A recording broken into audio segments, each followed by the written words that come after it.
কোরআনের দলে এবং কোরআনের মতে থাকি নাই।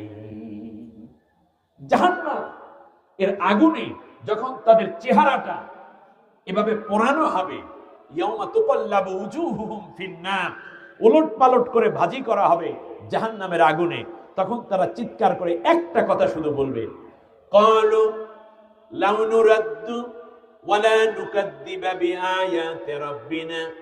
চিৎকার করে বলবে সেই নেতারা, কর্মীরা, সমর্থকরা, দেশবাসী যারা কোরআনের সাথে ছিল না, নারী হোক কিংবা পুরুষ, কলেজ স্কুল ইউনিভার্সিটির স্টুডেন্ট, মেডিকেল কিংবা বুয়েটের ছাত্র হোক, সে অন্য মত এবং পথের, কোরআনের সাথে যার সম্পর্ক নাই, চিৎকার করে বলবে, আল্লাহ দুনিয়ায় একটা বারের জন্য শুধু পাঠাও, তোমার কোরআন পড়বো, কোরআন বুঝবো, কোরআন অনুযায়ী ব্যক্তি, পরিবার, সমাজ, রাষ্ট্র, রাজনীতি, সংসদ চালাবো, আর কোনো পথ এবং মতে যাব না।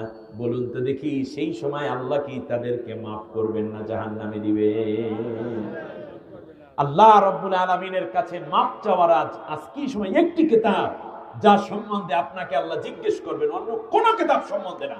বিশ্বাস করুন, আমি বিশ্বাস, আপনি বিশ্বাস না করলে আপনি চলে যান, এটা আমার বিষয় নয়, কিন্তু আল্লাহ কসম খেয়ে বলেছেন অবশ্যই আমি জিজ্ঞাসা করব।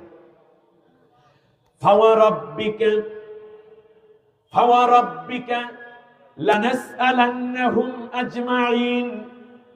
ফাওয়ারাব্বিক, হে রাসূল, তোমার রবের কসম, অবশ্যই লাম তাকিদ নুন সাকিলা করে আল্লাহ বলছেন, লানাসআলান্নাহুম আজমাইন।